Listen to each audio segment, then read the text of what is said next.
CFU. Ensuite, la subvention au titre du Fonds solidaire, projet de territoire de Granville-Terre-et-Mer pour la végétalisation du groupe scolaire Anne-Franck. En ressources humaines, 6 points à l'ordre du jour, la mise à jour du tableau des emplois, la création des indemnités horaires pour des travaux supplémentaires, le temps partiel, les avantages en nature, l'organisation du temps de travail des agents municipaux de la ville de Saint-Père-sur-Mer et un mandat spécial pour déplacement. Les points 2 à 5 relèvent beaucoup du règlement intérieur qui a été adopté par le dernier CST. Pour l'urbanisme, 2 points, une proposition d'inclure le territoire de la commune de Saint-Père-sur-Mer en zone de présence d'un risque de développement de la mérule. Et puis le lotissement résidence de la mer 1 et résidence de la mer 2 avec la désignation et la numérotation des rues. Et enfin, quelques affaires diverses avec les décisions qui ont été prises par délégation et puis éventuellement des questions diverses. Si vous en convenez, nous allons donc pouvoir procéder à la délibération du premier point qui est mis à l'ordre du jour, à savoir l'adoption du procès verbal du dernier conseil municipal, c'est-à-dire celui du 19 octobre 2025. Nous remercions Marine Chopin, notre secrétaire préférée, qui rédige toujours de façon complète et exhaustive, le plus possible en tout cas, les procès-verbaux. Est-ce que vous avez, messieurs, dames, des remarques, des suggestions à faire par rapport à ce PV qui vous a été envoyé lors de la convocation? Pas de remarques? On peut donc passer au vote. Personne ne s'oppose, ne s'abstient sur ce PV. Écoutez, je vous en remercie. Le deuxième point, c'est la dissolution de l'EPIC Office culturel avec la création d'un service municipal et puis inhérent à la création de ce service municipal, le transfert bien sûr des agents et des moyens. Et je vais donner la parole à Jean-Michel. Bonsoir à toutes et à tous. Alors je pensais pouvoir faire des raccourcis, mais si je fais des raccourcis, ça ne va peut-être pas forcément être compréhensible. Donc je vais dire l'ensemble de la délibération. Je vais essayer de le faire de façon à ne pas vous ennuyer. Voilà. Alors c'est un sujet qu'on a déjà abordé à la fois en comité directeur de l'Office culturel et dans une toute commission, et on a déjà abordé ce point, je crois, déjà en conseil. Alors les motifs de la création, du transfert des agents, la dissolution de l'EPIC, de la création d'un service municipal, du transfert des agents. Afin de renforcer la cohérence de ces actions culturelles et d'optimiser la gestion de la communication institutionnelle, la commune de Saint-Père entend procéder à la dissolution de l'EPIC, Office culturel, à compter du 31 décembre 2025. Il est proposé qu'à compter du 1er janvier 2026, l'ensemble des missions d'animation culturelle et de communication soient assurées en régie directe par un service communal nouvellement structuré. Cette transformation vise à faciliter la transversalité des services, transversalité qui est déjà à l'œuvre depuis quelques mois, en particulier avec la médiathèque, et de permettre une gestion mutualisée des moyens, de renforcer l'accompagnement des élus et garantir une continuité et une adaptabilité optimale du service public, culturel et communication. Alors ce projet, évidemment, implique le transfert des agents, le transfert du patrimoine, des contrats et des moyens de l'EPIC vers la commune, et ce, dans le respect des dispositions légales applicables avec maintien des droits individuels. Conformément à la réglementation en vigueur, le comité social territorial, le CST, a été consulté à ce projet. Je dois aussi annoncer que ce projet a été élaboré en toute connaissance de cause avec les agents et tout, qui ont participé activement au processus.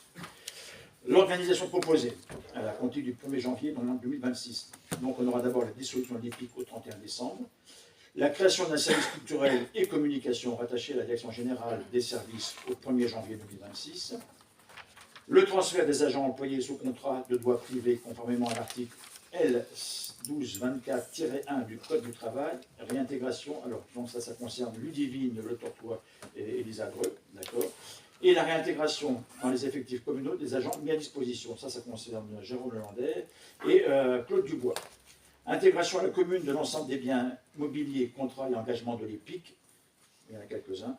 Mise en place d'une équipe structurée composée de 2 adjoints au DGS, le responsable administration patrimoniale qui sera donc Ludivine Le Tortois et le responsable technique qui sera donc Jérôme Lelandais.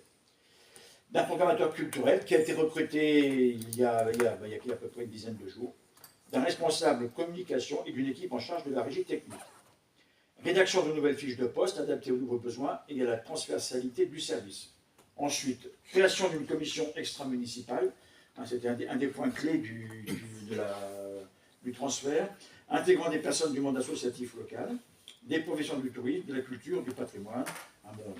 Dans la culture, on a des artistes qui représenteront bien tout le patrimoine culturel, enfin, associatif, culturel et artistique que nous avons, en particulier dans l'art plastique. Ensuite, la création d'un budget annexe nommé culture, distinct de celui de la commune, pour retracer l'intégralité des dépenses et des recettes du nouveau service municipal. Mais la transparence, c'est quand même quelque chose d'assez fondamental. Le calendrier prévisionnel, donc en octobre 2027, le comité directeur de direction de l'EPIC... 2025. On est processus peut-être 2027. Ah oui, il y a des échéances en 2027. C'est pas les nôtres, hein, dommage. Octobre 2025, comité de direction de l'EPIC et le conseil municipal. Donc le comité de direction de l'EPIC s'est tenu le 8 octobre, la semaine dernière. Voilà. Novembre 2025, notification aux agents, validation des fiches de poste et entretien individuel. En décembre, on aura la clôture administrative et comptable de l'EPIC. Voilà. Et donc, 1er janvier 2026, mise en œuvre opérationnelle du service communal et mise en place du nouveau budget annexe culture. Voilà, je dois aussi reconnaître donc l'implication de notre directeur général des services, Nicolas, dans la préparation de ce transfert. Donc, nous allons passer aux choses hyper sérieuses. Vu les statuts de l'EPIC Office culturel, vu la convention d'objectifs liant l'EPIC à la commune, vu la délibération du comité de direction de l'EPIC en date du 8 octobre 2027, 25. J'ai une obsession sur 27. Je suis désolé, mais je ne serai pas candidat. Hein. L'avis du comité social territorial en date du 22 septembre 2025, le Code général des collectivités, l'instruction budgétaire M57. Ne me demandez pas ce que c'est. Il est proposé au conseil municipal. Je continue. Ouais, je voulais juste compléter avec l'avis favorable de la toute commission. J'étais juste en train de rechercher, la date. Mesdames, Messieurs, la date de la toute commission au cours de laquelle on avait évoqué, rappelez-vous, cette alternative. La toute commission avait donné un avis favorable. Oui. Avant l'été. C'était avant l'été, oui. Ah, oui. mais je ne me souviens plus de la date. C'était pas en 2027. Ah, oui, avant l'été. Voilà. Il est donc proposé au conseil municipal d'approuver la dissolution de l'EPIC Office culturel à compter du 31 décembre 2025, de décider la création d'un service municipal chargé de l'animation culturelle et de la communication dès le 1er janvier 2026, de décider de l'intégration dans les effectifs communaux des agents de l'EPIC dans le respect de la législation en vigueur, de décider le transfert à la commune de tous les biens, contrats, moyens et engagements relevant de l'EPIC, d'autoriser Madame la maire à signer tous les actes, conventions et documents nécessaires à la réalisation de la présente délibération. Et enfin, de décider la création du budget annexe culture pour retracer l'intégralité des dépenses et des recettes du nouveau service municipal.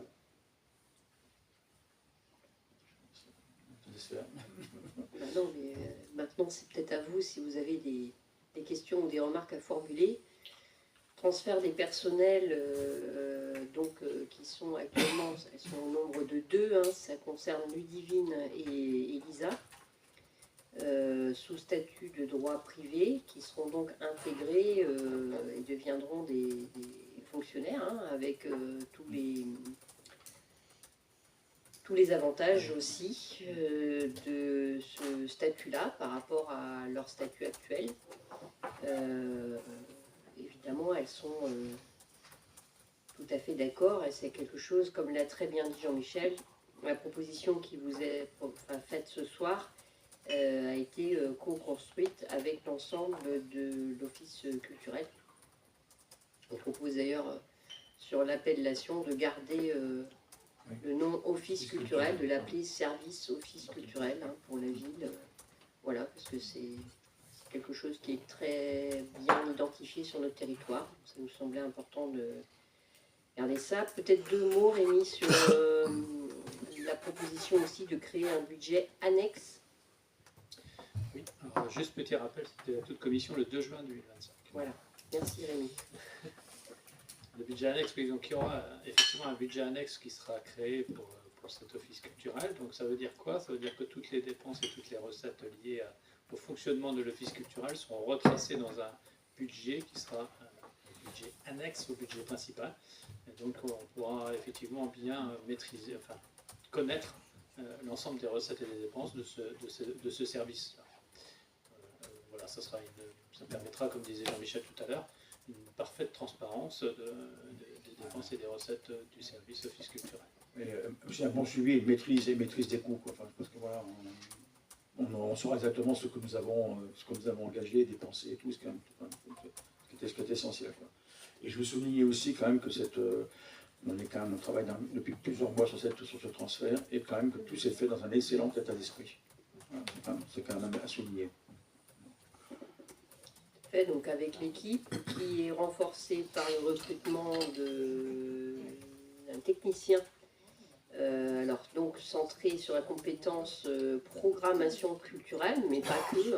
Voilà, c'était vraiment la compétence qui manquait au sein de l'équipe. Et avec un service qui est donc complètement restructuré, comment dire, tel que l'a très bien expliqué Jean-Michel. Que dire de plus? La commission extra-municipale, ça nous semblait, mais on était d'accord, on en avait parlé en toute commission aussi. Ça nous semblait quelque chose de très important parce que la richesse du comité de direction de l'office culturel, c'était d'avoir à la fois des élus et des gens de l'extérieur. Donc là, évidemment, sur une commission élargie, il n'y aura plus le pouvoir de vote comme il y avait au sein d'un comité de direction.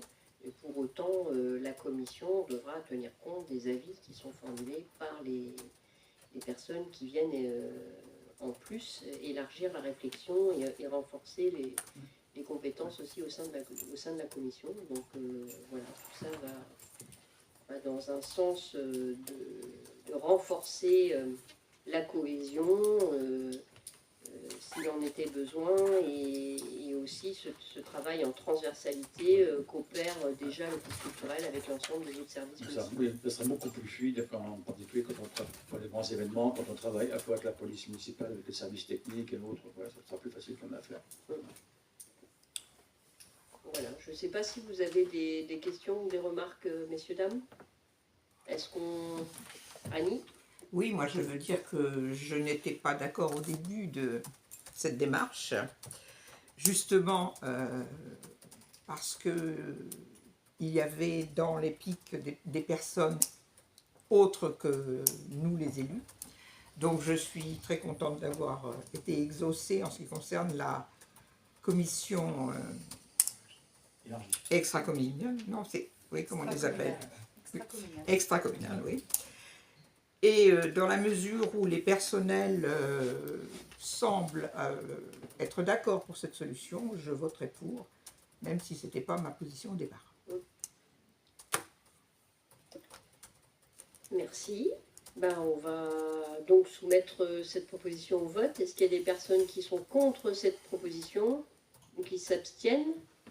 Ben, merci beaucoup. Et moi, je pense qu'on peut applaudir l'équipe de l'Office culturel. Nous a consacré encore cette année un festival Second Geste à venir qui va être extraordinaire, vous allez le voir. Donc à partir de mardi prochain, là, c'est-à-dire demain, il va y avoir l'arrivée des troupes, oui. La première troupe arrive demain. Oui. Voilà. Et le montage, et puis, ben, voilà, on a un super week-end, là, n'hésitez pas, prenez des places. Il y a encore quelques places, hein, Jean-Michel, je crois. Alors il y a alors, surtout un spectacle qui, alors je ne sais pas pourquoi, qui ne fait pas complètement recette, c'est celui du samedi soir, à 21h. Là, il reste des places, vous pouvez y aller, il y a encore beaucoup de places. Mais tous les autres sont vraiment bien remplis. C'est le seul qui fait un peu défaut. Voilà. Parce qu'il y en a un à 18h30 et que les vieilles comme moi, on va aller à 18h30. Il doit y avoir un match de foot, je pense. Ah, alors dans ce cas... Il faut déplacer le match. Non, mais il ne faut pas hésiter. Il faut pas hésiter à prendre des places. Vous ne serez pas déçus. C'est un très très Oui, bon la billetterie spectacle. est ouverte encore largement. Il y aura encore Oui. possibilité de prendre des billets sur place. Toujours les deux. Hein. Prendre des billets sur place et la billetterie en ligne avec le réseau voisin de Seine, il n'y a pas de souci. Il y a Et une, c'est pour tous les âges. il y a une troupe qui est déjà. Galapia Galapia est déjà. Oui, Galapia. oui, oui. Ouais. Galapia est déjà venue, elle est bien connue et tout. L'autre troupe est une troupe suédoise, mais qui est une troupe qui tourne à l'international, qui est donc de bonne facture et qui promet un spectacle intéressant. Merci. Alors, troisième point, c'est la demande de dérogation au principe du repos du dimanche pour le personnel des commerces de secteur automobile pour Saint-Père-sur-Mer. C'est traditionnel, hein, tous les ans, pour l'année 2026. Ce qui vous est proposé, c'est d'autoriser, donc, alors vu la demande du 3, je lis pas tout, hein, du 3 septembre 2025 de M. Fabrice Godefroy, qui est le président départemental de la Manche du Conseil national des professionnels de l'automobile de Caen. Il sollicite une dérogation au repos dominical en faveur des salariés de ces commerces pour 5 dimanches suivants, le 18 janvier, le 15 mars, le 14 juin, le 13 septembre et le 11 octobre. Et puis, bien sûr, les consultations des organisations d'employeurs et de salariés qui a été effectuée par mail en date du 5 septembre dernier. Et puis, une seule organisation syndicale, on peut considérer ça aussi, a répondu comme suit, avec un avis défavorable, c'est l'Union départementale de force ouvrière donc de la Manche, le 8 septembre dernier. Et donc, je ne suis pas liée, notre collectivité et moi-même, on n'est pas liés à l'avis de ces avis, notamment des représentants des organisations syndicales.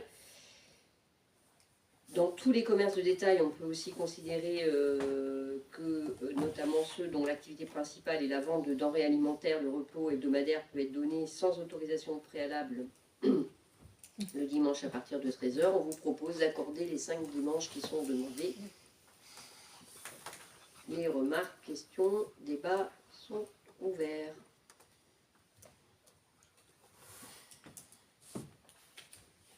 Non, pas de remarques? On soumet au vote alors.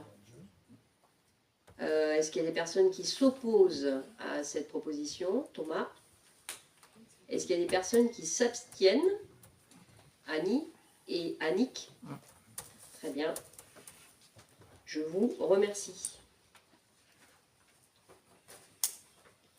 Convention d'entretien, le point suivant du domaine public routier départemental en agglomération. Donner la parole à Sébastien.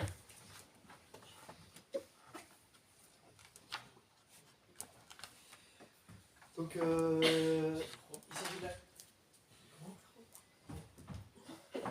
il s'agit en fait de la route de l'Ezo. C'est une convention d'entretien du domaine public. Donc, lorsque les travaux vont être terminés sur la route de l'Ezo, en fait, il y a une répartition qui s'effectue entre la route départementale et les accotements. Tout ce qui est stationnement, trottoir, bordure, rideaux, séparateurs, les aménagements de sécurité, toutes ces choses, signalisation, mobilier urbain, il va y avoir des candélabres qui vont être mis en place. Tout ça est à la charge de la commune. Et le ruban routier en lui-même, qui va être refait par le département, est toujours à la charge du département de la Manche. Voilà. Donc la présente convention entrera en vigueur à compter de la signature du dernier signataire et n'aura pas de durée limitée dans le temps. Voilà. C'est une convention qui est comment dire, classique. Je ne sais pas si vous avez des questions, des observations par rapport à ça. Non? Donc on va soumettre à délibération. On vous demande ce soir d'approuver la convention d'entretien du domaine public routier départemental en agglomération et de l'autoriser à signer cette sur le convention périmètre, ainsi là que tous les peut-être, oui. documents relatifs à celle-ci. Personne ne s'oppose à cette Ah bah proposition. non, la générale, c'est autre chose. Il ne s'abstient. Écoutez, je vous remercie. Et Dieu sait qu'il y a à faire. Voilà, On en a pour déjà les parlé. sur l'administration Le département, les générale. panneaux. On va les- passer au point finance. On est bien d'accord. avec un premier point qui a été abordé en commission finances le 6 octobre dernier, si je ne me trompe pas, hein, déjà. De toute façon, l'ensemble des points, c'est l'admission en non-valeur et en créance éteinte. Rémi, toi la parole. Et donc, ça revient un petit peu tous les ans, hein, c'est la problématique des non-recouvrements de créances. Hein, donc, depuis le 1er janvier 2012, je compte 654 pertes sur créances irrécouvrables et subdivisées en deux sous-comptes, hein, les créances éteintes et les créances admises en non-valeur. Donc, le 65-42 enregistre les créances pour lesquelles aucune action de recouvrement n'est possible. Leur irrécouvrabilité s'impose à la collectivité et au comptable. Ce sont des charges définitives pour la comptabilité. Donc, s'élève à 1522,79 €, dont soit il y a 195,30 € pour une personne morale et 1327,49 € pour une seconde personne, pour une personne physique. Donc, ce sont des créances qui n'ont pas pu être recouvrées par le Trésor public. Et donc, le Trésor public nous demande de comptabiliser ces sommes en créances irrécouvrables.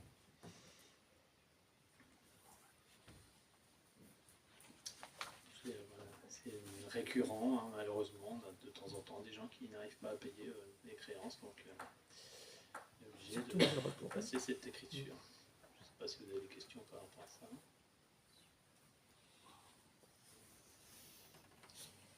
Écoutez, on va soumettre au vote. Personne ne s'oppose à cette proposition. Il ne s'abstient. Merci beaucoup. Deuxième point, la convention, à nouveau, qu'on retrouve. Pascal. Oui, donc la convention tout à l'heure présentée par Sébastien, ça consiste à relever pour l'entretien futur de cette voirie là, mais il y a aussi une convention pour les travaux qui sont en cours, puisque les travaux sont à la charge de la commune, même si c'est sur une route départementale, à l'exception du revêtement de la bande roulante qui est à la charge du département. Donc il y a bien une convention qui est établie entre la commune et le département pour répartir les frais et les coûts, hein, sachant que c'est la commune qui paye l'ensemble des coûts, mais que le département participe à hauteur de 36 000 € pour la bande roulante et pour le revêtement. Tout le reste restant à la charge de la commune, hein, donc toute la partie qui est en dessous, toute la partie qui est sur les côtés reste à la charge de la commune. Merci Pascal. Pas de questions ou de remarques? On va passer au vote. Personne ne s'oppose à cette proposition, ni ne s'abstient. Merci beaucoup. Sylvie, si tu veux intervenir, n'hésite pas. Hein.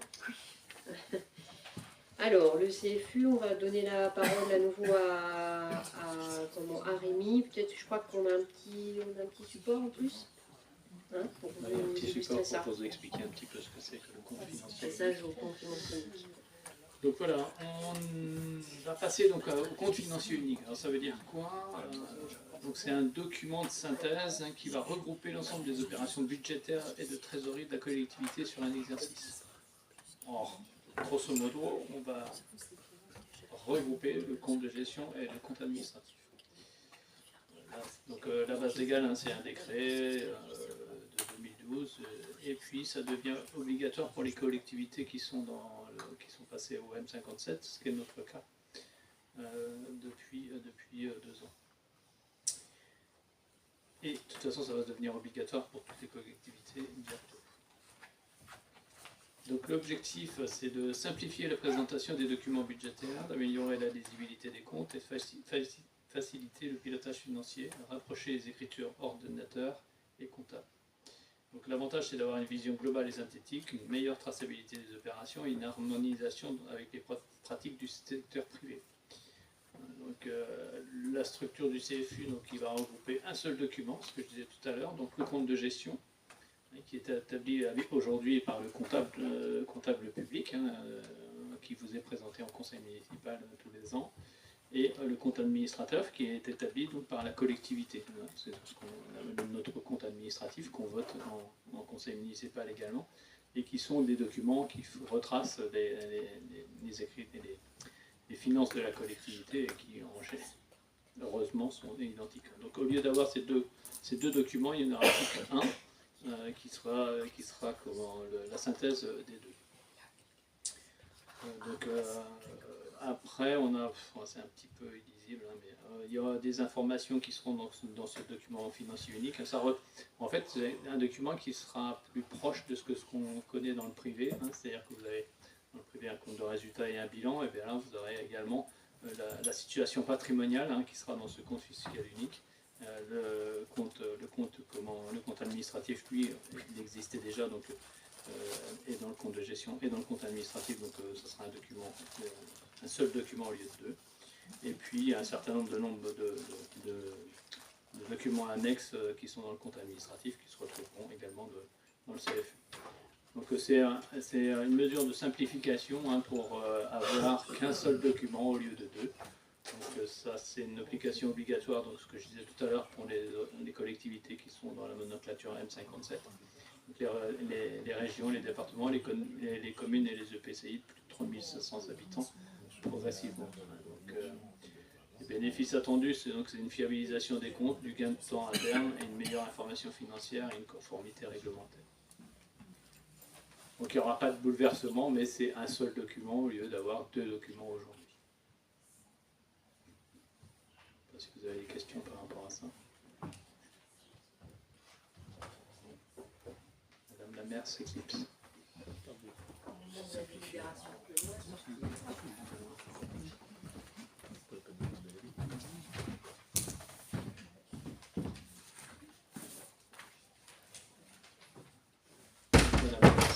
Et donc il vous est proposé d'instaurer le compte financier unique à compter de l'exercice 2025 pour l'ensemble des budgets relevant de la nomenclature M57, donc le budget principal, les budgets annexes et CCAS.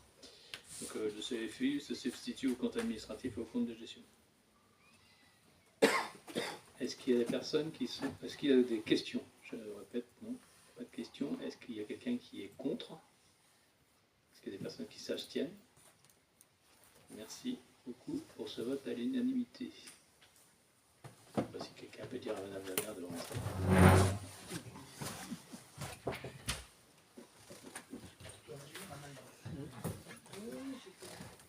Merci Daniel.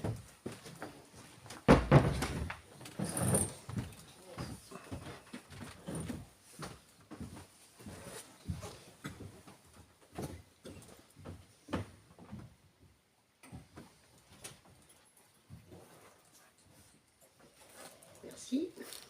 Donc on va passer au point suivant, c'est la subvention au titre du Fonds solidaire pour le projet de territoire de Granville-Terre-et-Mer. Alors je vais donner la parole peut-être à double parole à Pascal et puis Françoise pour compléter par rapport au projet. Donc effectivement, on va le faire à deux voix. Donc la commune va solliciter une subvention auprès de Granville-Terre-et-Mer sur le fonds solidaire projet de territoire de Granville-Terre-et-Mer pour un projet qui concerne les cours des écoles. Donc ce projet, donc Françoise va le détailler, et juste trois points importants. Donc c'est un projet qui a été fait en concertation avec les enseignants, avec les parents d'élèves et aussi avec les services techniques. C'est un projet qui sera réalisé en régie par les équipes des services techniques et des espaces verts. Et c'est un projet qui va aboutir très rapidement. Mais je laisse Françoise le détailler. Comme Pascal vient de le dire, bonsoir à tous et à toutes. Ce projet de végétalisation des cours d'école, effectivement, a été vraiment mené en concertation avec tous les partenaires, les ADSEM et aussi les animateurs de la LSH, les enseignants et effectivement les parents d'élèves qui étaient élus au niveau des représentants de parents d'élèves. Les quelques réunions qui se sont déroulées au mois de mai-juin dernier, et on avait établi un budget prévisionnel de 25 000 €. Et là, en fait, par rapport à la concertation, donc il a été établi qu'il y allait avoir des aménagements dans les 3 cours d'école. On avait un petit PowerPoint, je ne sais pas si c'est possible, Nicolas, de pouvoir le projeter, si c'est possible, merci. Donc sur les 3 cours, la première, donc l'école maternelle, il y aura d'aménager toute la partie qui est déjà végétalisée mais qui n'est pas utilisée actuellement parce que avec un dénivelé trop important. Donc il a été décidé de mettre des bancs et permettre en fait de faire comme un petit théâtre naturel pour que les enfants puissent voilà, se retrouver à cet endroit-là. Donc du côté de la rue Mallet, donc c'est une cour qui est mutualisée entre l'école maternelle et l'école élémentaire. Donc il y aura un îlot de fraîcheur hein, avec des arbres qui sont plantés sur la partie maternelle. Et du côté en fait du côté de la salle du gymnase de Sissi, il va être installé des cabanes en osier sur lesquelles il y aura de la végétalisation qui va être installée également. Donc voilà. Et sur la cour de la mairie va être installée donc une grande pergola, enfin 2 pergolas qui permettront de pouvoir avoir des endroits d'ombre. Et dans la partie, dans l'angle là-bas, il y aura des arbres et également des bancs qui seront mis aussi pour que les enfants puissent voilà, avoir un peu des endroits où ils pourront se retrouver de manière apaisée. Ce premier projet, c'est un début de végétalisation et il est envisagé de pouvoir continuer. Et c'est vrai que l'avantage de cette réalisation progressive, c'est que ça puisse être réalisé en régie, donc avec un moindre coût et toujours en concertation avec tous les partenaires qui gravitent autour des enfants, dans l'intérêt des enfants. Voilà. Voilà, donc les images que vous pouvez voir. Ça, c'est au niveau de l'école, de la cour de l'école maternelle. Voilà. Les bancs sont, en fait, c'est vrai que c'est des bancs en bois, comme ça. Et donc les pergolas, c'est vrai que sont de taille suffisamment importante pour que les enfants puissent profiter d'un peu d'ombrage. Et les bancs aussi végétalisés comme ça. Voilà. Au niveau des prix du budget, on a réparti de manière assez équitable sur les 3 cours différentes en fait. Voilà. Les arbres ont été choisis avec l'expertise des services de la mairie. Voilà les cabanes en osier.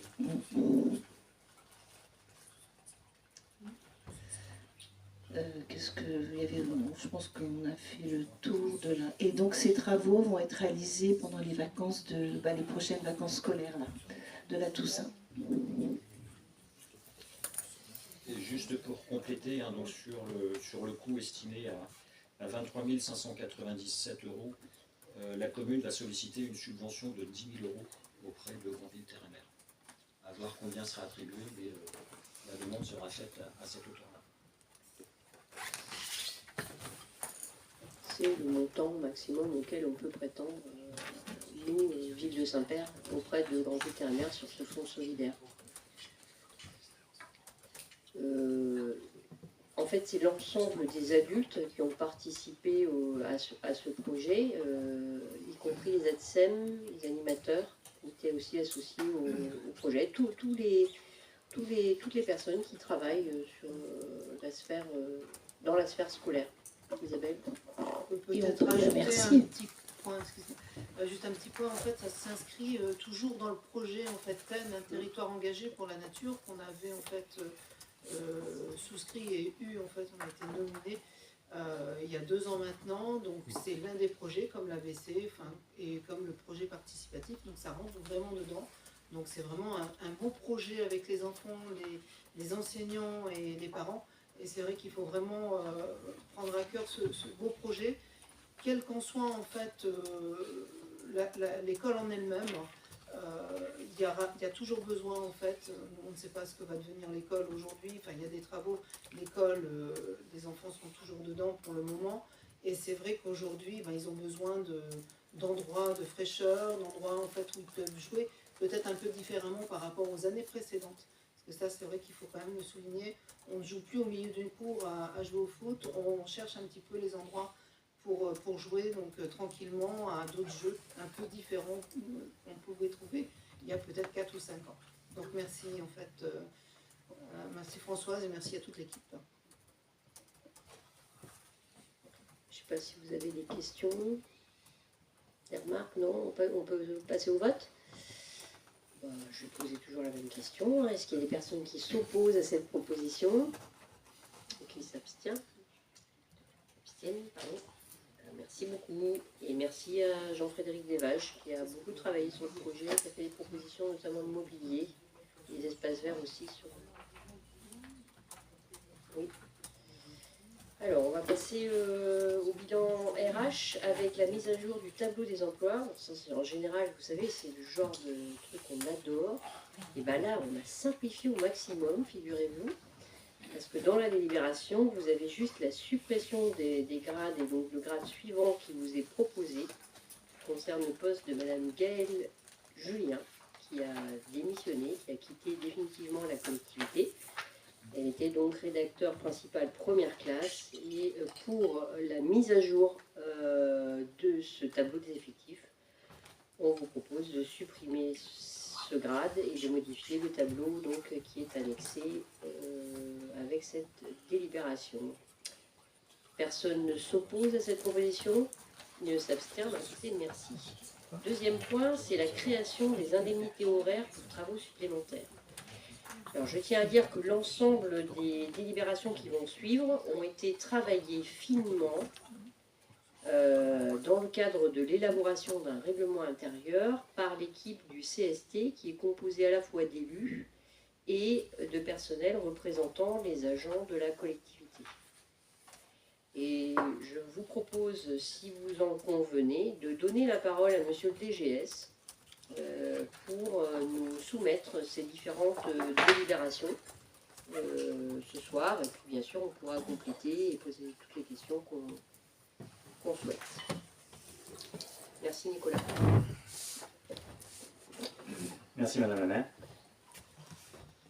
Donc la première délibération, en fait, effectivement, ça regroupe l'ensemble des droits et des obligations des agents aujourd'hui, des collaborateurs de la collectivité, dans un seul et même règlement intérieur, puisque la fonction publique est régie non pas par le Code du travail, mais par la loi de 1984, et qui nécessite pour chaque collectivité la rédaction d'un règlement intérieur pour reprendre l'ensemble des éléments.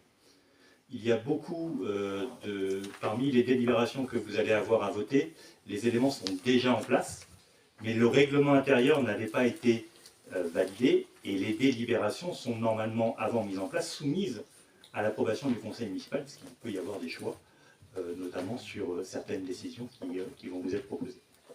Donc nous faisons de ce fait-là une régularisation de ce qui aurait dû être fait au préalable, à savoir un règlement intérieur qui sera communiqué à tous les agents et toutes les délibérations qui sont approuvées par le conseil municipal. Donc la première, c'est la création des indemnités horaires pour travaux supplémentaires, qui donc prend en compte deux éléments. Vous avez les heures supplémentaires et les heures complémentaires. Les heures supplémentaires sont les heures qui sont réalisées par un agent à la demande soit de son responsable de service, soit de l'autorité territoriale. Un agent qui est aujourd'hui à 35 heures, toutes les heures qui vont être au-delà de son temps de travail de 35 heures sont des heures supplémentaires.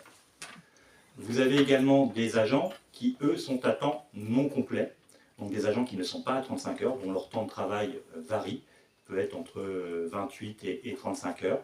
Un agent qui est en temps de travail non complet, s'il est amené à effectuer des heures au-delà de son temps de travail non complet, donc surtout vous m'arrêtez si ça devient plus compliqué parce que c'est pas toujours simple la RH. Un agent qui est, je vais essayer de prendre un cas concret, un agent qui est à 30 heures par semaine, qui, pour nécessité de travail sur demande de son responsable de service ou de l'autorité territoriale, a besoin de travailler en complément, et donc va faire 2 heures supplémentaires sur son temps, entre 30 et 32, on va parler d'heures complémentaires. Ponctuellement. Ponctuellement, pardon. Ponctuellement, bien sûr. Au-delà, en fait, de sa charge de travail classique et de son profil de poste. Ça va être une mission supplémentaire, c'est pour ça qu'on évoque que c'est sur demande du responsable de service ou de l'autorité territoriale, ou parfois suggéré par l'agent, mais toujours validé par son responsable de service. Une charge de travail ponctuelle sur un dossier spécifique avec un délai très court, par exemple, et qui nécessite d'avoir du temps supplémentaire pour bien finaliser le dossier, peut être une heure complémentaire ou une heure supplémentaire. Donc les heures complémentaires sont toutes les heures entre 35 et inférieures, pour arriver jusqu'à 35 heures. À partir du moment où on dépasse 35 heures, on devient en heures supplémentaires. Les heures complémentaires ne sont pas majorées, sauf décision du conseil municipal, et c'est ce qui vous est proposé ce soir. Les heures supplémentaires au-delà de 35 heures sont majorées sur un montant réglementaire qui s'impose à la collectivité. Nous avons une majoration qui correspond à la rémunération horaire multipliée par 1,25 pour les 14 premières heures supplémentaires et 1,27 pour les heures suivantes. Du réglementaire, c'est le cas des heures supplémentaires payées aux agents. Pour les heures complémentaires, elles ne sont pas majorées. Un agent qui va effectuer 2 heures complémentaires sur son temps de travail sur demande de son autorité territoriale va être un agent qui va être payé 2 heures tarif classique. Ce qui vous est proposé, et la loi le permet, c'est de tout de même les majorer avec 10% pour les heures complémentaires accomplies dans la limite du 10e des heures hebdomadaires de service afférentes à l'emploi et 25% pour les heures suivantes. On ne peut pas majorer autant qu'une heure supplémentaire, mais d'un point de vue d'équité, ça nous permet, si un agent effectue 2 heures supplémentaires complémentaires sur un temps non complet, qu'il puisse bénéficier d'une majoration.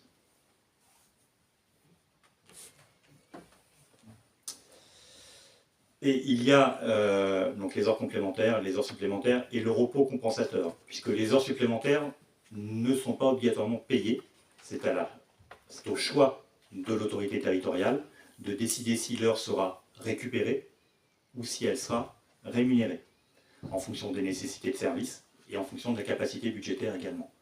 On laisse également la possibilité à l'agent d'avoir ce choix.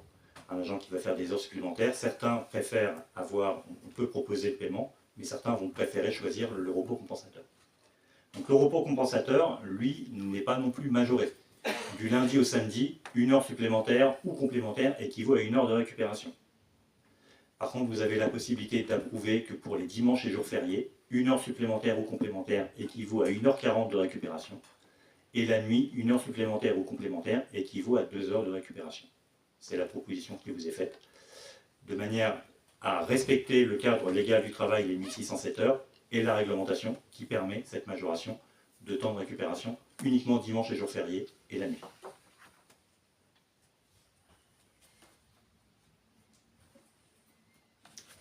Merci Nicolas. Je ne sais pas si vous avez des questions par rapport à ça. Donc il vous est proposé de décider d'instaurer les heures complémentaires. En fait, donc on était dans les pratiques déjà sur un certain nombre de choses qui étaient appliquées, sauf que ça n'avait jamais été délibéré en fait en conseil municipal sous cette forme-là, sachant que ça c'est intégré désormais au règlement intérieur qui a été adopté par le CST. Dominique ? Oui, à ce jour, il y a combien actuellement en heures complémentaires et en heures supplémentaires sur l'ensemble de la commune? Je ne peux pas dire, mais je sais que c'est à la marge sur le total, mais je ne peux pas dire exactement le montant. Je ne peux pas te dire.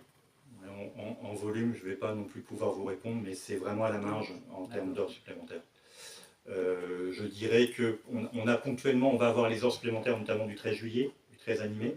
On peut avoir notamment, alors ce sera le cas à partir du 1er janvier, mais c'était le cas aujourd'hui sur l'office culturel, quand il y a des manifestations comme Second Geste, on a des dépassements horaires qui arrivent.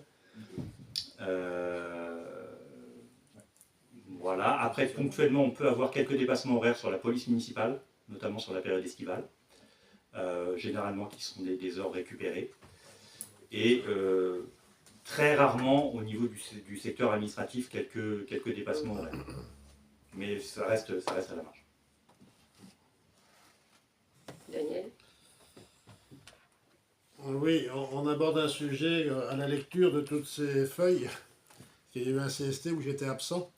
Et c'est là où ça s'est passé. Déjà, je trouve que, et je tiens à souligner que le travail qui est fait en CST est d'une qualité quand même remarquable et qui mérite d'être souligné. Je trouve que l'équipe est hyper pro et assez respectueuse. On est bien d'accord ? Donc nous y sommes régulièrement. Oui. J'irais même très souvent, par rapport à l'ancienne mandature, où je faisais aussi partie du pôle technique et autres, il y avait, je pense, un peu moins de réunions. Et ma remarque à moi intérieure, c'était par rapport à Jérôme. Toutes les animations, monter la scène pour les mardis, tout ça, je pense que c'est quelqu'un qui doit être quand même bien sollicité en période estivale. Oui, Daniel, il a d'ailleurs un nombre d'heures de récupération, je t'en parle pas, c'est assez bien. Ça semble logique, Ouais, ouais, mais je crois qu'il faut savoir dire merci. Parce que trouver quelqu'un à l'heure d'aujourd'hui aussi disponible, aussi sérieux que lui, ben, faut pas se louper. Voilà. Mais on a réussi quand même cette année à réduire le volume, mais bon là, mais c'était compliqué parce qu'en fait, effectivement, c'est quelqu'un qui est quasiment sur toutes les manifestations. Quoi.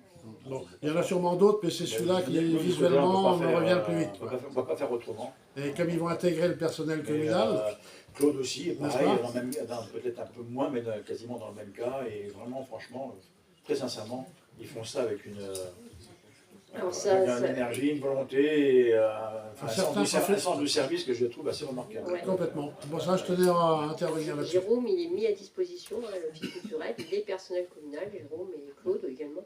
Mhm. Deux Ouais, personnes. non, mais... C'est tout à fait pertinent ce que tu dis. Moi, je sais que depuis 2 ans, il y a un travail qui est fait sur la répartition des tâches pour essayer de justement éviter cette espèce de rush énorme là, pendant l'été qui repose sur toujours un peu les mêmes.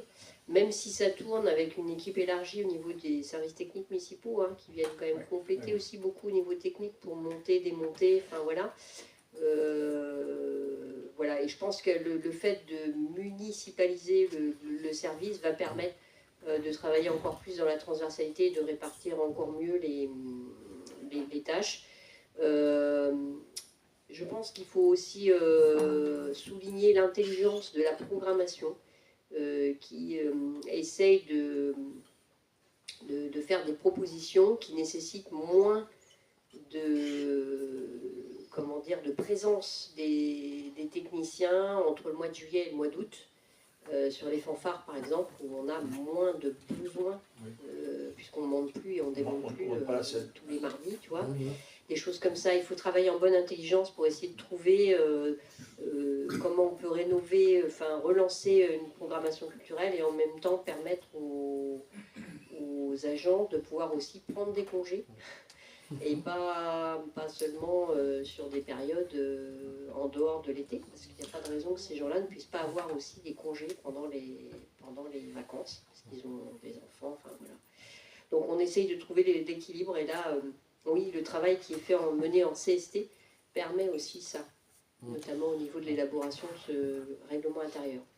Et surtout qu'il y a des périodes d'animation assez denses, d'avoir un partage de compétences avec un collègue, parce que nul n'est irremplaçable, mais quelquefois les absences peuvent être très lourdes de conséquences. Et c'est à nous de prévoir, n'est-ce pas, ce genre de situation, quoi. Voilà, c'est tout ce que je voulais dire. Merci Daniel. Voilà, donc ce soir, il est proposé de décider d'instaurer des heures complémentaires pour les fonctionnaires et les agents contractuels de droit public à temps non complet dans les conditions qui viennent de vous être rappelées. Ces heures seront indemnisées conformément au décret du mois de mai 2020. Décider également de majorer les heures complémentaires des agents à temps non complet tels que nous venons de le préciser, d'instaurer les indemnités horaires pour des travaux supplémentaires pour tous les fonctionnaires et le cas échéant les agents contractuels de droit public de la commune, de décider de compenser les heures supplémentaires par l'attribution d'un repos compensateur comme on vient de vous le présenter, ou éventuellement par le versement de l'indemnité horaire pour des travaux supplémentaires. Voilà, c'est laissé bien sûr à la libre appréciation de l'autorité territoriale en fonction des besoins ou des nécessités.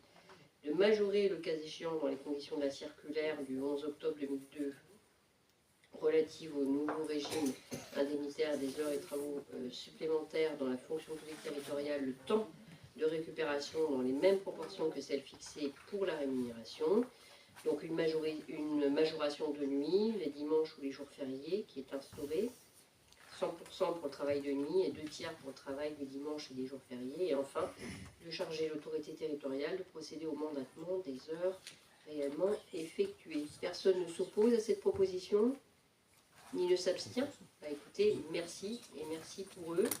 Je voudrais aussi remercier Nicolas, qui travaille toujours en toute discrétion, mais qui pilote et coordonne tout ce travail au vu de ses délégations de façon discrète et efficace. Et donc, Nicolas, je vous laisse la parole pour le point suivant, c'est-à-dire le temps partiel fixant les modalités d'application. Merci Madame la maire. Donc, la deuxième délibération concerne effectivement la possibilité pour les agents de solliciter des temps partiels, soit temps partiel de droit ou temps partiel sur autorisation, puisqu'il y a deux types de temps partiels. Nous avons déjà aujourd'hui des agents qui ont sollicité des temps partiels, et pour lesquels on a accordé, mais là encore, nous n'avions pas la délibération officielle qui permettait de confirmer si le temps partiel pouvait être autorisé et sous quelle durée. Donc, après avis favorable du comité social territorial en date du 22 septembre, on vous propose donc de valider la possibilité de mettre en œuvre du temps partiel sur la collectivité. Le temps partiel sur autorisation qui ne peut être inférieur au mi-temps, qui pourrait être accordé sur demande des intéressés, sous réserve des nécessités de service et de la continuité du fonctionnement du service, et compte tenu des possibilités d'aménagement de l'organisation du travail. Le temps partiel sur autorisation pourra être effectué soit à 50, 60, 70, 80 ou 90% de la durée hebdomadaire de service. La durée hebdomadaire du service que les agents à temps complet exercent les mêmes fonctions doivent effectuer. Exerçant les mêmes fonctions doivent effectuer. Il y a le temps partiel de droit qui est accordé sur demande des intéressés dès lors qu'ils remplissent les conditions. Là encore, on vous propose de fixer la durée soit à 50, 60, 70 ou 80% par rapport à la durée hebdomadaire des agents à temps plein exerçant les mêmes fonctions. Donc le travail pourra être organisé dans un cadre quotidien, service réduit chaque jour, dans un cadre hebdomadaire, travail sur le nombre de jours qui peut lui être réduit, le nombre de jours travaillés dans la semaine qui pourra être réduit. Dans un cadre mensuel, au cours du mois, le nombre de jours travaillés chaque semaine est différent, ou dans un cadre annuel, sous réserve de l'intérêt du service. Et il appartient donc au conseil municipal, après avis favorable du CST, d'ouvrir cette possibilité de travail à temps partiel.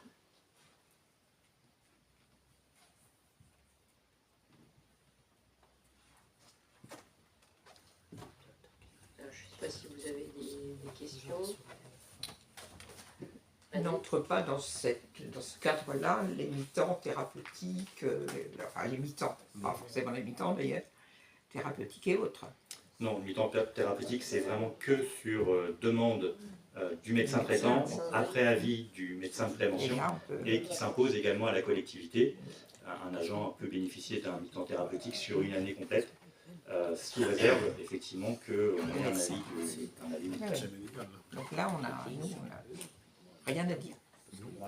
Non, par contre, dans le temps partiel, on peut avoir des agents qui demandent du temps partiel sur autorisation pour raison de santé. Oui, oui, oui. Non, que le mi-temps thérapeutique, ça reste ponctuel. Oui, je croyais que c'était reconductible tous les 6 mois, mais non. Oui, dans la limite d'un an. Oui. Donc il est précisé dans le projet de délibération que ces demandes devront être formulées dans un délai de 2 mois avant le début de la période souhaitée. Voilà. Il peut y avoir aussi bien sûr des modifications en cours de période.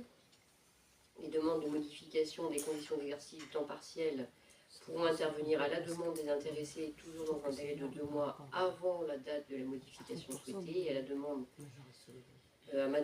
demande du maire, si les nécessités du service, notamment une obligation impérieuse de continuité, le justifient. Voilà. Donc il vous est proposé d'instaurer le temps partiel. Encore une fois, on était dans les pratiques déjà, simplement, là ce soir, on délibère officiellement là-dessus. Pour les agents de la ville de Saint-Père-sur-Mer, selon toutes les modalités qui viennent de vous être exposées. Personne ne s'oppose à cette proposition, il ne s'abstient. Écoutez, merci. Encore une fois, le CST a bien travaillé là-dessus. 4e point, c'est l'octroi de l'avantage en nature, Nicolas. Alors, l'avantage en nature, c'est également un sujet important qui a été débattu avec les membres du CST. Nous avons des personnels qui, pour nécessité de service, prennent leur repas pendant leur temps de travail. Et l'URSSAF nous impose de différencier 2 éléments. Jusqu'à ce jour, nos agents, donc ça va concerner les agents du service restauration, du service propreté, les agents également de tout ce qui est le pôle enfance-famille pour les activités extrascolaires notamment. ces agents avaient leur repas gratuit. Mais l'URSSAF impose à ce qu'il y ait une différence entre le repas gratuit et le repas qui va être comptabilisé comme avantage en nature. C'est-à-dire que le repas est toujours gratuit pour l'agent, mais doit être intégré dans son bulletin de salaire pour pouvoir cotiser à la CSG, CRDS. Et la différenciation se fait sur est-ce que l'agent est en charge affective et assure la sécurité de son public, donc en l'occurrence les enfants, ou non. Donc l'URSSAF a considéré que les agents du service extrascolaire, les animateurs pendant la période de vacances scolaires, assument effectivement la charge émotionnelle de la sécurité et mangent avec leurs enfants et donc peuvent bénéficier d'un repas gratuit, non comptabilisé dans leur bulletin de salaire, et que les agents du service de restauration, de propreté et les animateurs en dehors de la période de vacances scolaires et des mercredis, qui mangent soit généralement avant, les absèmes également, soit avant, soit parfois pendant, soit après, n'assument pas la surveillance de leur public et donc ne peuvent pas bénéficier de la gratuité totale. Donc leurs repas sont comptabilisés sur leur bulletin de salaire, en plus et en moins, de manière à ce qu'on puisse leur prélever la CSG CRDS, qui représente en moyenne pour un agent entre 6 et 8 euros par mois de manque à gagner depuis qu'on a mis en place cela. Malheureusement, on a cherché avec les membres du CST comment on pouvait adapter au mieux cette règle, mais une question du Sénat a été très claire en la matière. Tous les personnels du service de restauration ne peuvent bénéficier de la gratuité totale des repas. Donc on est obligé de s'aligner. À défaut, en cas de contrôle URSSAF, nous pourrions avoir un rappel sur les 5 dernières années. Ce qu'on peut juste rajouter, c'est pour la valeur de l'avantage en nature, c'est évalué par l'URSSAF pour un repas à titre gratuit à 5,45 €, avec une évolution, comment dire, conformément au montant annuel qui est fixé par l'URSSAF. Et puis, ce qu'on peut relever aussi, c'est que les repas qui sont remboursés aux salariés dans le cadre de déplacements professionnels ne sont pas comptabilisés dans ces repas gratuits. Un dernier point, Nicolas, c'est vêtements de travail. Oui, les EPI qui sont mis à disposition des agents ne sont pas considérés comme des avantages en nature. Voilà, donc ce soir, il vous est proposé d'approuver les modalités d'attribution de l'avantage en nature de repas au personnel communal décrites ci-dessus, de préciser que le montant de référence pour le calcul de cet avantage en nature va évoluer conformément au montant défini par l'URSSAF, d'autoriser le tarif préférentiel aux agents communaux qui souhaitent déjeuner au restaurant scolaire et de m'autoriser mon représentant à signer tout document relatif à cette délibération. Là encore, ça relève d'un travail qui a été mené et bien discuté effectivement au sein du CST. Personne ne s'oppose à cette proposition, il ne s'abstient. Peut-être préciser quand Oui. même pour le montant d'avantage en nature et la conséquence financière pour l'agent. Alors dites-moi si je me trompe, Nicolas, mais je pense qu'on est de l'ordre d'une dizaine d'euros par mois pour quelqu'un qui prend des repas tout le mois. 6 à 8 euros par mois. C'est ça. Oui. Un peu moins de 10 euros. La conséquence financière, elle est d'à peu près 7-8 euros, quoi, c'est ça. Oui, tout à fait. Voilà, personne ne s'oppose à cette proposition, ni ne s'abstient. Bah, écoutez, merci. Et puis alors, pas des moindres dans le règlement, c'est l'organisation du temps de travail des agents communaux de la ville de Saint-Père-sur-Mer. Nicolas, à vous de jouer, en étant synthétique. Donc je vous mets directement le premier article, le premier tableau. Donc là, c'est vraiment la délibération qui réglemente l'ensemble de l'organisation du temps de travail dans la collectivité. Nous avons donc la durée annuelle de travail qui est fixée à 1607 heures, qui se répartit comme suit. 365 jours à l'année, on retire 2 jours de repos hebdomadaire obligatoire, 25 jours de congé. Le décret prévoit une moyenne de retrait de 8 jours fériés. En fonction des années, c'est plus ou moins. Ce qui donne un nombre de jours travaillés de 228, ce qui fait multiplié par une journée de 7 heures pour une base de 35 heures, 1596, qui est arrondi par l'État à 1600, plus la journée de solidarité qui a déjà fait l'objet d'une délibération antérieure, ce qui fait que les agents doivent travailler effectivement 1607 heures et perçoivent une rémunération de 1820 sur l'ensemble de l'année. Donc les agents à temps partiel voient effectivement leur temps, leurs obligations réduites à proportion à temps partiel au temps complet. Là, on est bien sur la base d'un agent à temps complet de 35 heures. Les règles minimales appliquées sont calquées sur les règles du Code du travail. La durée quotidienne maximale, 10 heures. Sauf dérogation, il arrive ponctuellement, l'autorité territoriale a la possibilité de déroger sur une manifestation exceptionnelle comme le 13 juillet. Le repos minimum de 20 minutes toutes les 6 heures consécutives. Une amplitude journalière maximum de 12 heures. Un repos quotidien minimum de 11 heures. Un repos hebdomadaire minimum de 35 heures. Et une durée hebdomadaire maximale de 48 heures. Ou 44 heures en moyenne sur 12 semaines. Pour la commune, on vous propose de mettre en place plusieurs cycles de travail. Nous avons aujourd'hui des cycles hebdomadaires, 35, 36, 37, 38 ou 39, qui est sur la délibération qui avait été prise antérieurement par le conseil municipal, proposée aux agents. On a la possibilité, en fonction des nécessités de service, de choisir son cycle pour bénéficier des RTT. Nous avons des cycles annualisés, services soumis à des variations de pic d'activité. Ça va être notamment les personnels qui interviennent au niveau des écoles. Et puis les cycles adaptés aux périodes scolaires. Alors, au-dessus, annualisé, ce n'est pas que les écoles, ça va être notamment certains agents, services propreté par exemple, et les cycles adaptés aux périodes scolaires, notamment sur les ATSEM ou le personnel de l'enfant-jeunesse. La différence avec, par exemple, cycle annualisé, service propreté au-dessus, c'est une annualisation du temps de travail du 1er janvier au 31 décembre, que les cycles adaptés aux périodes scolaires, c'est du 1er septembre au 31 août.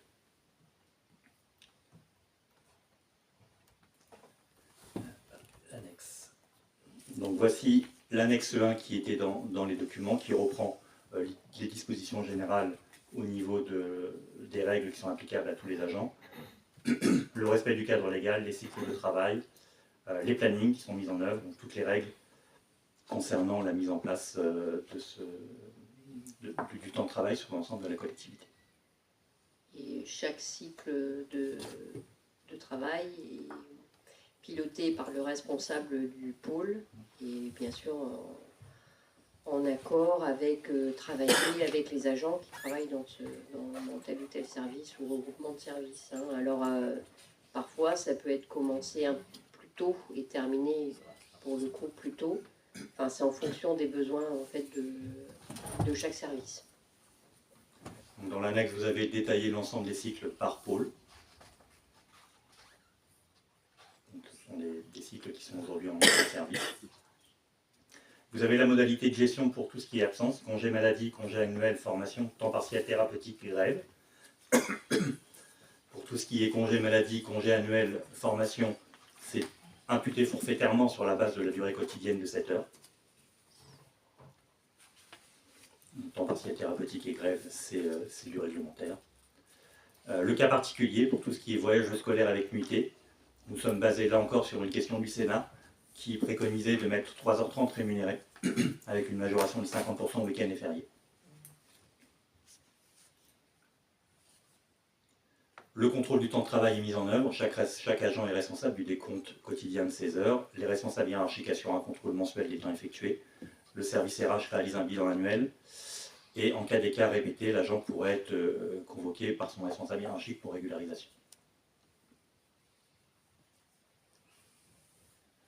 Et là, on rappelle les bonnes pratiques. Chaque agent doit respecter son planning, signaler toute modification à son responsable. Les responsables hiérarchiques veillent à la bonne organisation du temps de travail et à l'équité entre les agents. Et la RH centralise, contrôle et valide.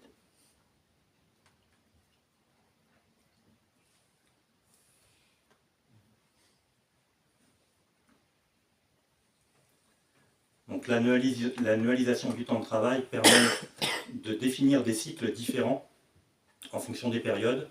Nous allons avoir des agents qui vont être sur la base de 35 heures, qui vont sur la période scolaire où c'est le moment le plus important et là où ils ont le plus de travail à effectuer, peuvent parfaitement travailler 40 heures, voire plus, en fonction de ce qui a été indiqué au-dessus. Et sur la période de vacances scolaires, peuvent se retrouver soit en repos compensateur, soit avoir simplement des semaines qui soient à 10 heures.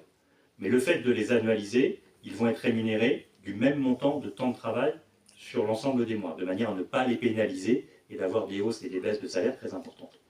Sur l'ensemble de l'année, un agent annualisé doit travailler 1607 heures. Leurs congés sont intégrés dans leur planning, dans la partie repos compensatoire. Donc c'est ce qui vous est effectivement demandé, ce qui est là décrit sur cet article 3.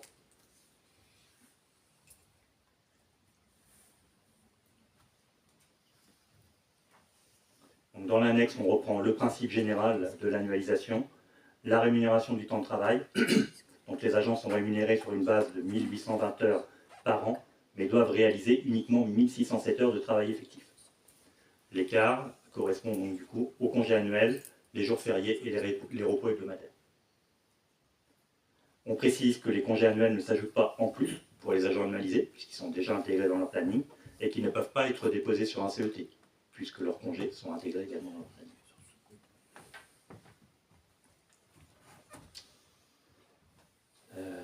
On a l'ensemble des règles sur l'organisation du planning annualisé, la gestion des absences pour les arrêts maladie, notamment accident de travail, congé maternité, etc., les formations, les jours de fractionnement, et puis tout ce qui est suivi et transparence. Là encore, ça permet d'écrire noir sur blanc les règles et les droits et les obligations de chacun.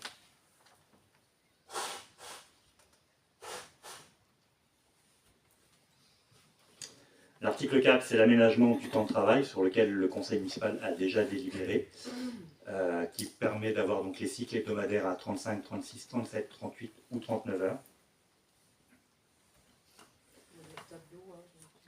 Voilà. Et qui, en fonction du nombre d'heures hebdomadaires, donne un certain nombre de jours de RTT. Les agents à temps partiel bénéficient d'une proratisation, et les agents à temps non complet ne peuvent pas bénéficier des RTT. Et les ARTT peuvent être pris en journée ou demi-journée, mais pas en heure. Ils ne sont pas reportables, par contre ils peuvent être placés sur le CET. Là on est sur du réglementaire. Juste une question, c'est quoi la différence entre un agent à temps partiel et un agent non complet? Temps partiel, ça va être un agent qui est à 35 heures, mais qui demande à effectuer son travail à 80% ou à 60% ou à 50%. Temps partiel que on voyait tout à l'heure sur la précédente délibération, soit de droit, soit sur autorisation, pour raison de santé, pour élever un enfant, pour différentes raisons. Donc à partir du moment où je suis un agent à temps, normalement je suis un agent à 35 heures, je prends un temps de travail à 37 heures pour avoir 12 jours de RTT. Si je ne travaille, je demande au cours de ma carrière un temps partiel à 50%, je ne bénéficierai plus que de 6 jours de RTT.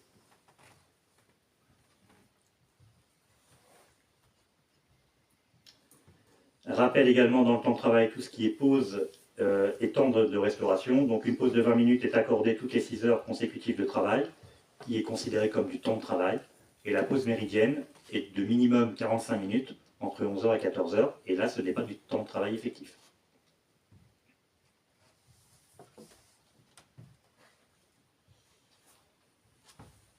Concernant la gestion des absences,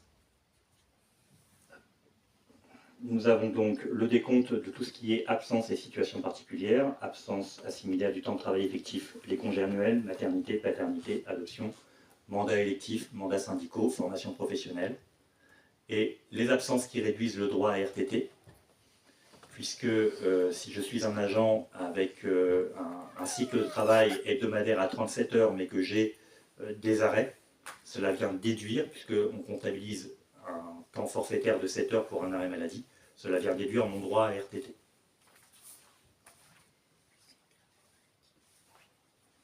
Formation également, journée forfaitaire de 7 heures et demi-journée de 3h30.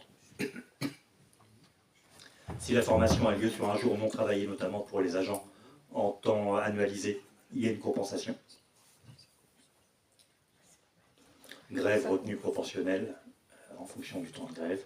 On revient sur ce que l'on évoquait tout à l'heure, les séjours scolaires avec nuitée, et le temps partiel thérapeutique, qui est un décompte journalier sur la base de l'obligation de service.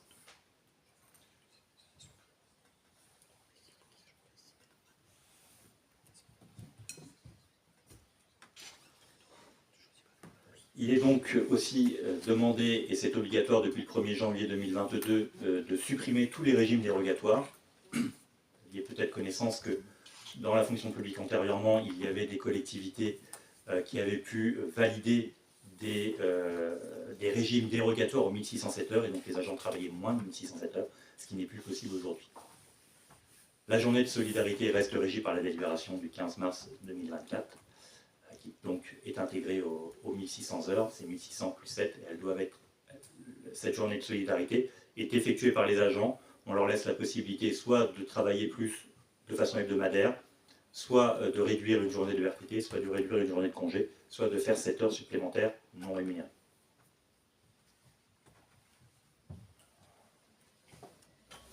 Voilà. Merci pour cette présentation exhaustive. Voilà, donc il vous est proposé ce soir d'approuver la délibération relative à l'organisation territoriale telle qu'elle vient de nous être présentée par Nicolas. Je ne sais pas si vous avez des questions. Là encore, bien travaillé avec le CST. Hein. Qu'est-ce qui se passe? Comment sont considérés les jours octroyés ou qu'on peut octroyer pour un mariage, un décès, enfin, ces choses-là? Exceptionnel. Oui, les absences exceptionnelles. Donc les autorisations d'absence exceptionnelles sont validées également dans le règlement intérieur. Elles ont été déjà délibérées par le conseil municipal antérieurement, je crois en 2000, je n'ai plus la date exacte. Oui, ben moi non plus. Mais elles sont intégrées dans le règlement intérieur. C'est le seul cas où on peut déroger aux 1607 heures. Effectivement, la loi permet aujourd'hui d'attribuer des ASA. Il y en a deux droits où il y en a sur décision de l'autorité territoriale, enfin du conseil municipal en l'occurrence. Donc il y a des journées pour les mariages, les naissances, les décès et les graves maladies également. Il y a des journées qui sont accordées sur cela. Donc là, il n'y a pas de récupération, ni un agent qui travaille 1607 heures, s'il a ses ASA, on ne lui demande pas de rendre ses journées. Ça aussi, d'ailleurs, on l'a discuté dans le cadre du CST. Hein. Ouais. Voilà, s'il n'y a pas d'autres questions, ben on va passer au vote. Personne ne s'oppose à cette proposition. Il ne s'abstient. Ben, écoutez, merci. Et je pense qu'on peut applaudir Nicolas et l'ensemble du CST, parce que c'est vrai que ça a été un travail quand même de fond, hein, qui a été réalisé par l'ensemble des personnes qui se sont réunies autour de la table pour élaborer toutes ces propositions qu'ils nous ont faites ce soir. Moi, je les applaudis en tout cas.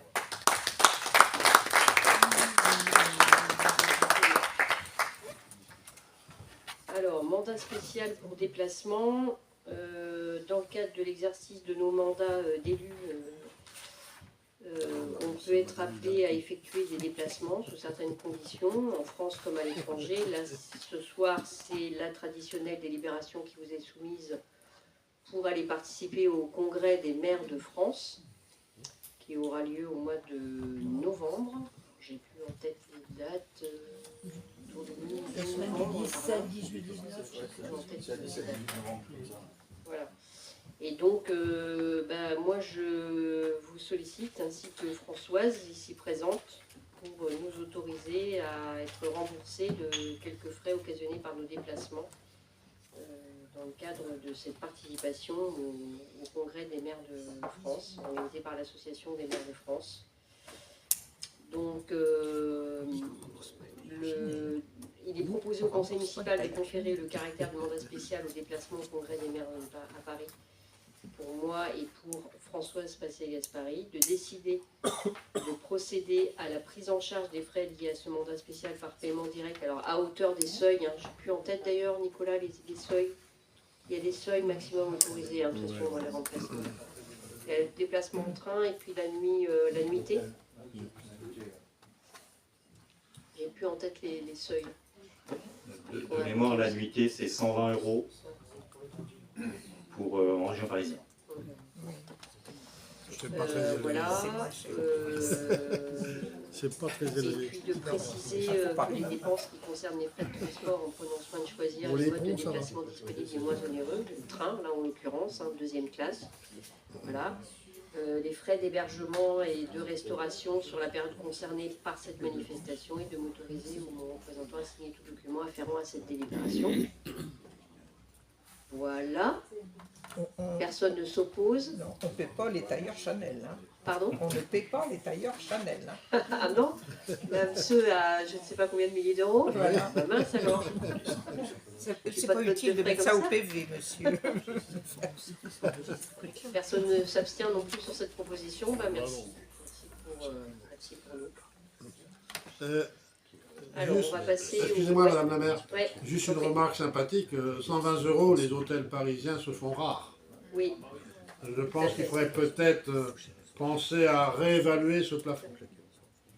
je crois qu'on n'a pas la possibilité de réévaluer, Daniel. On a eu la même question, notamment, je me rappelle, en comité de direction office de tourisme. On est amené aussi à se déplacer régulièrement.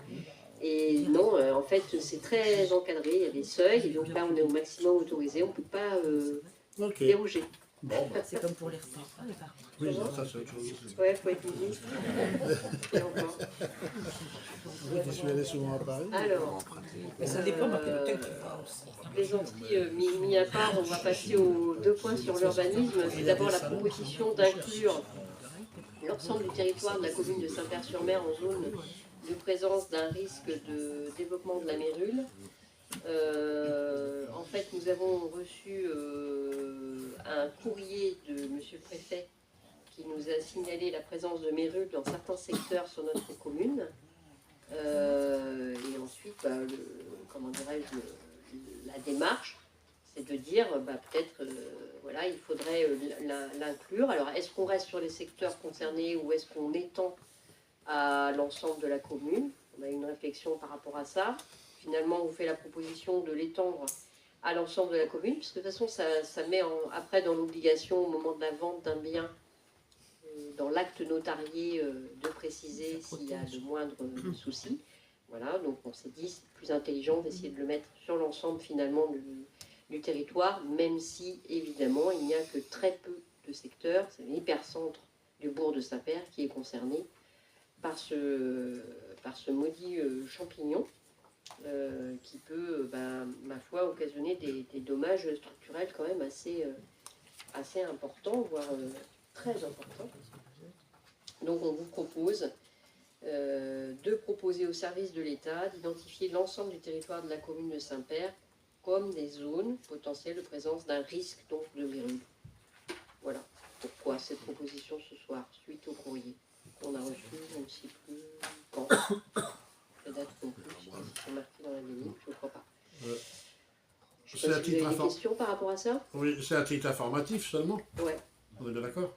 Il n'y a aucun recours possible, on doit informer simplement. Ouais. Mais ça doit quand même être précisé dans tous les actes. Et pour toutes les transactions, donc, finalement je trouve que c'est plutôt bien de passer noir sur blanc, tu vois, à l'obligation pour les actes des acheteurs. Hein. De délivrer cette information. Il y a le pont, il y a le radon, Il y a plein de choses. De plus en plus. Voilà, est-ce que il y a des personnes qui s'opposent à cette proposition ou qui s'abstiennent? Personne? Écoutez, merci. Le deuxième point, c'est de nommer les futures voies parmi les noms qui sont proposés. Voilà, alors en fait, c'est l'aménageur, je crois, qui a fait ces propositions. Donc c'est un permis d'aménager qui a été déposé par la société Lotissène représentée par monsieur Philibert, qui a obtenu donc le 11 mars dernier par des arrêtés l'autorisation d'aménager les 2 lotissements respectivement de 14 pour le 1 et 9 lots pour le 2 depuis le pont Hongrie. Les travaux d'aménagement de la première phase ont débuté donc au 1er octobre, vous l'avez tous constaté je pense en passant par la rue du pont Hongrie. Il porte sur la viabilisation des lots et la création de la voirie provisoire. Et la société Loticène a donc sollicité le service urbanisme pour l'attribution des numéros de voirie nécessaires aux services et gestionnaires des réseaux publics qui desservent l'opération. Ces nouvelles voies créées à partir de la rue du Pont-Hongrie n'auront pas d'issue. Elles constituent des voies privées, elles ne sont pas ouvertes à la circulation publique. Donc M. Philibert, qui représente la société, a proposé plusieurs dénominations, ainsi que la mise en place d'une numérotation des lots selon un système métrique en vigueur dans la commune. Et vu que ces voies sont privées et non ouvertes à la circulation publique, la pose et l'entretien de la signalétique correspondante vont incomber aux lotisseurs. Alors voilà les noms qui sont proposés avec les numéros. On sera compliqué l'affaire au niveau des numéros. On est parti d'un numéro 1 à un numéro 14 dans un cas ou 9 dans l'autre. Et puis les noms qui vous sont proposés. Je ne sais pas si vous avez des remarques ou des questions par rapport à ça. Daniel? Oui, ces noms de rues très originaux n'existent pas déjà dans la commune? Non. Il y a déjà en passe et Venelle des Pins. Non, a priori non. D'accord. Ok. Non, ça a été vérifié justement. Je ne sais même pas d'ailleurs, je crois qu'on a dû en changer un. C'est pas sur le Justement, il existait déjà, non? Oui.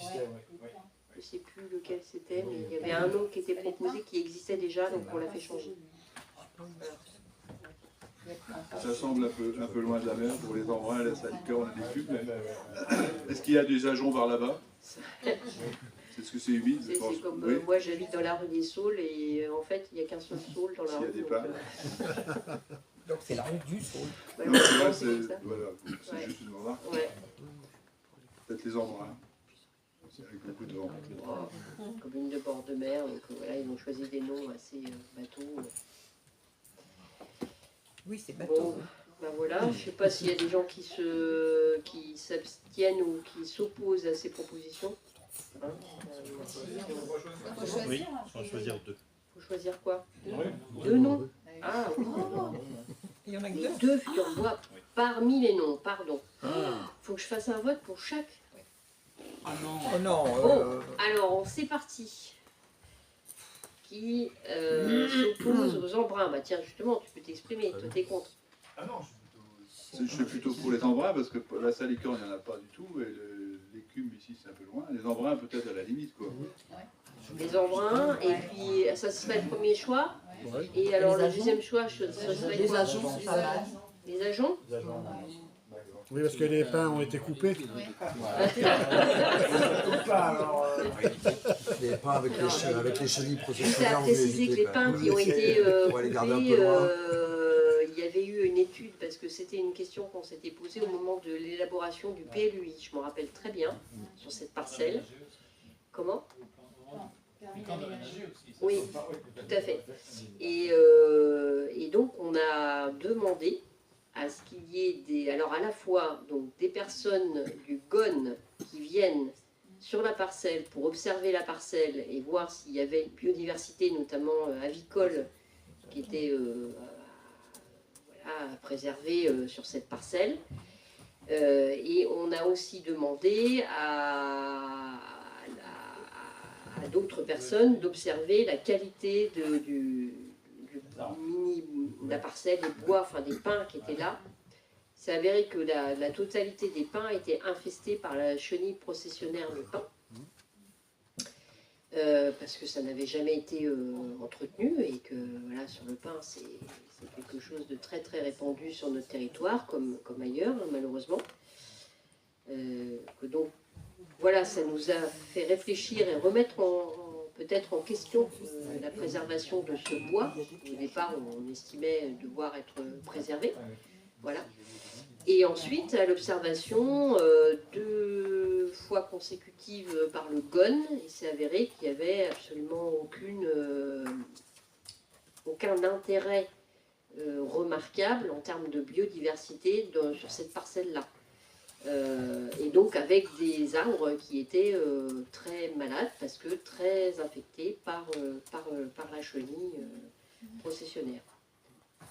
Et puis il y avait le fait que du coup, dans notre PLU, ces parcelles, elles sont constructibles. Voilà. Et tout ça mis bout à bout nous a incité à prendre la décision, connaissant le besoin aussi en logement sur le territoire. Et tout ça va dans le sens d'une densification de ce logement. Voilà, d'autoriser les 2 permis d'aménager qui nous ont été soumis en temps et en heure. Effectivement, ça a été travaillé par l'ensemble des services pour aller vérifier tout ça sur le terrain. Oui, bien sûr, dans l'aménagement, il a été demandé de replanter pour compenser ce qui sera perdu, de replanter autant que faire se peut. Et c'est dans le permis d'aménager qu'il y a un certain nombre d'arbres qui sont prévus, etc. etc. Voilà. Avec des espèces qui sont pas susceptibles de maladies. Ouais, avec des espèces qui sont pas Pas susceptibles d'avoir des d'être envahies problèmes. par la chenille. Parce qu'en fait, notamment. la chenille processionnaire provoque des allergies chez les gens. Il est de la responsabilité en plus de Et chez les animaux aussi. Chez les animaux aussi, exactement. Et on voit qu'il y a des communes autour de nous qui abattent les pins. Si vous allez regarder par exemple sur la plage de Dragé et Ronton, là, ils ont carrément broyé les pins parce qu'ils étaient infestés par les chenilles processionnaires. Donc ça va être une vraie question. C'est pas un arbre qui est endémique de notre région. Hein. Ça a été planté il y a 150 ans. Voilà, c'est ça au moment du Gilouville-les-Pins, tout ça. Donc c'est une espèce qui n'est pas de chez nous. Et donc il y a une vraie réflexion à remplacer ceux qui peuvent être malades par des arbres qui soient plus adaptés en fait et qui ne soient pas, qui ne provoquent pas d'allergie chez les gens. Vas-y. Voilà pour les explications sur ces deux parcelles. C'est vrai que ça peut paraître, moi je comprends très bien, hein, ça peut paraître très spectaculaire au moment où on abat les arbres, surtout sur la parcelle concernée là. Mais maintenant, voilà, le résultat c'est qu'il y aura de nouvelles habitations et une compensation écologique par le fait de planter, et donc avec une vigilance sur je ne plante pas n'importe quoi, je vais essayer de planter tant qu'à faire des espèces qui sont des espèces qui ne sont pas soumises à cette maladie finalement qui est propagée par la chenille processionnaire du pin qui détruit énormément, malheureusement, bien malheureusement, énormément d'arbres sur la commune. Dans le groupe des pins, au sens large, il y a guère que le cyprès de Lambert qui soit une espèce résistante encore à la chenille. Sinon, il y a beaucoup de pins qui sont victimes. C'est incroyable comment cette chenille a réussi à s'adapter. Et puis malheureusement, elle remonte. Hein, tous les ans, elle remonte dans une limite de plus en plus au nord de notre pays. Hein. Si je peux ajouter quelque chose, en ce qui concerne les oiseaux, l'intérêt des arbres, c'est que ça puisse être des abris pour les oiseaux ou des reposoirs pour qu'ils puissent dormir. On a la mare de Bouillon qui est pas très loin en fait de cet endroit-là. Et donc le soir, il n'a pas été constaté particulièrement d'oiseaux qui venaient se reposer sur les pins spécifiquement.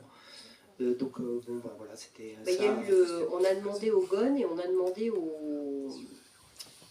je ne sais pas comment on l'appelle, à l'OFB, c'est le garde forestier qui justement intervient sur la mare de Bouillon. Donc il est venu très gentiment et il a fait le tour de la parcelle et il a vraiment évalué cette parcelle en disant que voilà, il y avait d'abord et avant tout ce problème de chenille de toute manière.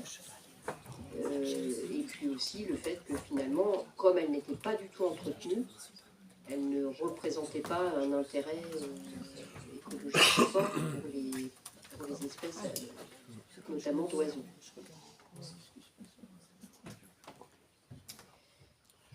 Alors, pour clôturer, je vais juste communiquer sur les affaires diverses. Bah oui, moi j'ai couché, hein, on a voté. Hein. J'ai mis en brun et à jaune, si tout le monde est d'accord. Ouais. Je sais qu'on avait voté. Non, c'est pas bien. Décision pour l'attribution de subventions au titre donc, du Fonds solidaire, voilà. par GTM. La décision pour l'attribution du marché public maîtrise d'œuvre pour la rénovation énergétique de la salle Michel Fraboulet, comme vous le savez, qui est en cours avec le cabinet d'architecture POA, pour un montant de 88 500 €. Et puis décision pour l'attribution de marché public pour la création d'un lotissement communal pour un montant global de 85 233 €. Ça, c'est... Comment? Oui, c'est le terrain. Loisel, il n'y a pas de... D'ailleurs, les travaux aussi ont démarré. Là, c'est pareil, hein, il y a des arbres qui ont été abattus. Et il y aura une compensation avec une replantation, et c'était des pins. Pareil. Je ne crois pas qu'il y ait un seul pin qui ait échappé à la chenille sur cette parcelle-là, malheureusement. C'est la chenille qui redémarre. Ce sont des pins qui sont très très très hauts, et donc quand il y a une intervention, c'est pas évident. Hein. Mais voilà, et ils seront compensés, comment dire, par la suite. Je ne sais pas s'il y avait des questions diverses autrement. Daniel? Oui, juste comme ça pour le fun. C'est pour Joulouville que ça va être ballot. Joulouville sans pain. Elle est facile. Mais j'ai plus sérieux, Madame la maire. On a parlé de l'office culturel. Du fait du changement de statut, où j'ai loupé quelque chose, le guide des associations était bien produit par l'office culturel. Là. Ça fait 2 ans qu'il est plus produit. Ah, donc j'ai juste un an de retard. Non, c'est un listing qui est mis à jour et qui avait été annexé, et ça permet d'avoir une remise à jour beaucoup plus rapide. Ok. Voilà. Merci de la réponse. Ce jeudi 16, Madame la maire, j'ai eu un message tout à l'heure, la mairie est fermée et on a une réunion pour le MAPA. Oui. Elle est juste fermée au public. Donc la réunion à 13h30 Oui, elle a lieu, oui, tout à fait. Ouais. Non, est-ce que j'ai vu ça en partant? C'est une fermeture exceptionnelle, Nicolas, si vous voulez compléter. Oui, donc c'est une fermeture exceptionnelle au public, on aura permanence téléphonique. En fait, on a un très grand nombre d'agents, on doit en avoir 8 ou 9, qui partent en concours. Ils vont passer le concours, pour la plupart, notamment au niveau du service administratif, concours de rédacteurs. Donc pour ne pas privilégier plus certains agents que d'autres, j'ai sollicité Madame la maire pour autoriser à tous les agents qui le souhaitaient de prendre leur journée de congé et donc du coup de participer à ce concours et demander si on pouvait à titre exceptionnel fermer les services de la mairie, sachant que l'on garde effectivement une permanence téléphonique, notamment pour l'état civil, pour le CCS, mais aussi pour toute autre demande, puisqu'on a fait un roulement avec les agents en place pour continuer d'assurer la continuité de prise des appels téléphoniques. D'accord. Ce qui ne nous empêche pas de bosser quand même. Ah non, mais ça méritait de poser la question, parce que c'est dans 2 jours. Quoi. Alors j'ai un sujet un peu plus embêtant. Je demanderai à la presse de ne pas en parler, si je me permette. La préemption sur la commune de Saint-Père, on connaît. Pour les commerces, on connaît. Et j'ai découvert dernièrement, pour une affaire qui va vous venir à l'idée forcément tout de suite, un logement au-dessus d'un commerce qui est attaché à un commerce. Et bon, il y a un changement de propriétaire, on est bien d'accord. Hein.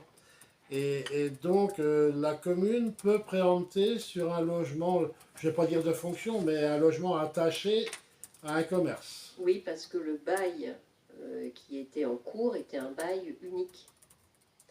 À la fois, c'est un seul bail, il n'y avait pas de bail. C'est un bail commercial, en fait, qui a été rédigé en son temps, à son époque, et qui comprend le bien dans sa totalité. Alors, ce qui m'interpelle, tout simplement au premier chef, un commerce qui va être à vendre forcément bientôt, s'il n'a plus de logement au-dessus de ce dit commerce, pour moi, ça peut poser un gros problème sur le devenir de ce commerce. Donc je crois qu'il faut être bien conscient des démarches qu'on encourt. Après, il y a un propriétaire qu'on connaît bien qui vient d'acheter ses locaux, voilà, mais ça m'interpelle, quoi, voilà, tout simplement. On voit bien en ce moment, on a déjà une boulangerie fermée pour des raisons qu'on connaît bien. Il y a des jours, en ce moment il n'y en a qu'une d'ailleurs, et puis il faut bien qu'il se repose aussi de temps en temps. Donc c'est pas facile. Oui, mais tant mieux. Mais la fragilité de ces choses, moi j'interpelle seulement sur ce truc au logement. Ça vaut tout autant pour. Moi je te rejoins complètement. Ça vaut tout autant pour le rachat par un privé de ce bien en question. C'est-à-dire que ça met en fragilité l'activité du commerce en dessous. Si le logement ou les logements qui pourraient potentiellement être refaits au-dessus n'étaient pas proposés à la personne qui vient exercer son métier dans le local commercial. Donc c'est tout autant, ça c'est quelque chose qui est très juste ce que tu dis, c'est tout aussi interpellant et nécessite de la vigilance, que ce soit pris par une collectivité en préemption ou dans le cadre d'une transaction privée. Et par contre, si je puis me permettre, dans le cadre d'une préemption, là c'est du ressort et de la responsabilité de la collectivité de faire en sorte que justement il y ait cette vigilance exercée, où là voilà, c'est éventuellement possible. Dans l'autre cas, c'est sur parole. Il y a des métiers plus fragiles ou plus en tension les uns que les autres, n'est-ce pas? Mais un boulanger, c'est quelqu'un qui se lève tôt, qui aujourd'hui ont des modes de travail en continu, je dirais. Les problèmes de recrutement, je n'en parle pas. Et j'avoue que priver un commerce de ce type, d'un logement, je veux dire de fonction pour l'identifier de ce type, ou prioritaire au cas où, quand on voit déjà la courbe de croissance ou de fermeture plutôt, ou de transformation aussi de ce métier, ça interpelle. Voilà. Je ne vais pas en dire plus. Je trouve que c'est quand même... ça me paraît pas bon pour l'éventuel proche futur de ce commerce. Non, alors après, tu sais bien que dans l'activité commerciale, mais là, moi, ça n'engage à rien d'ailleurs. Non, mais on parle bien du logement. Ni la collectivité, ni le ou les privés potentiels qui sont intéressés par ce bien-là. Là, ce que je vais dire, ça n'engage pas. Simplement, j'ai cru comprendre aussi que les générations ont pu évoluer et de la part de la personne qui exerce actuellement, dire que les plus jeunes ne sont pas forcément intéressés pour habiter au-dessus de là où ils travaillent.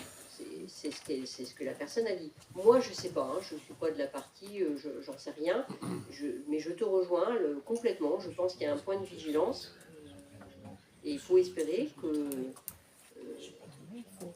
oui, ça sera éventuellement conservé, quel que soit l'acheteur, que ce sera conservé, cette possibilité effectivement du logement pour permettre la pratique commerciale qui est artisanale et commerciale qui est en dessous. Ouais. Hyper important. Bon, merci, je voulais juste interpeller là-dessus. Je crois que Dominique a quelque chose à aborder aussi. J'ai une question concernant les apports volontaires au niveau d'Intermarché, derrière Intermarché. Je suis allé l'autre jour, je suis passionné, puisque les containers, et même il y a la plaque qui était déplacée sur un, il y en avait même qui avaient mis déjà des poubelles dessus. Est-ce que c'est pour une raison technique ou c'est une décision définitive? Non, c'est une décision qui a été prise de supprimer au niveau de ce point d'apport volontaire les ordures ménagères, parce que nous sommes victimes, étant derrière Intermarché depuis de nombreuses années, même maintenant, du comportement incivil de nombreuses personnes qui ne sont même pas forcément des Saint-Péret d'ailleurs, sont beaucoup des gens de passage, qui viennent à Intermarché et qui en profitent pour baigner leurs trucs à côté. Et donc, en fait, le résultat, c'est un travail de réflexion qu'on a mené avec les services de grands vétérinaires pour dire, on va supprimer au niveau de ce point de collecte les ordures ménagères pour favoriser les habitants à retrouver, on l'espère, alors ça va pas être instantané, hein, mais bon,